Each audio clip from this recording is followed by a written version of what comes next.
راوی نے امام محمد باقر علیہ السلام سے امام مہدی علیہ السلام کے ظہور کے بارے میں دریافت کیا کہ امام مہدی علیہ السلام کب ظہور فرمائیں گے، تو آپ علیہ السلام نے ارشاد فرمایا، جب مرد خود کو عورتوں کے مشابہ اور عورتیں خود کو مردوں کے مشابہ بنائیں گی، اور مرد اپنی خواہش مردوں سے پوری کرنے لگیں گے، اور عورتیں اپنی جنسی خواہش عورتوں سے پوری کرنے پر اکتفا کریں گی۔ عورتیں زین کسی ہوئی سواریوں پر سوار ہوگی، جھوٹی گواہیاں قبول کی جائے گی،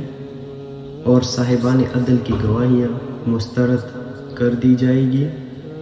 انسانوں کے خون کو معمولی سمجھا جائے گا، زنا کا ارتکاب کثرت سے ہوگا، لوگ سود خور ہوں گے، اشرار کی زبانوں سے لوگ ڈریں گے،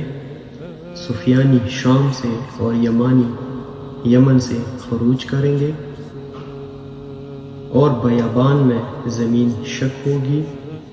اور آل محمد صلی اللہ علیہ وآلہ وسلم کا ایک نوجوان جس کا نام محمد بن حسن نفس زکیہ ہے، رکن وہ مقام کے درمیان قتل کر دیا جائے گا، اور آسمان سے ندا آئے گی کہ حق اس میں قائم محمد صلی اللہ علیہ وآلہ وسلم میں ہے اور ان کے شیعوں میں ہے،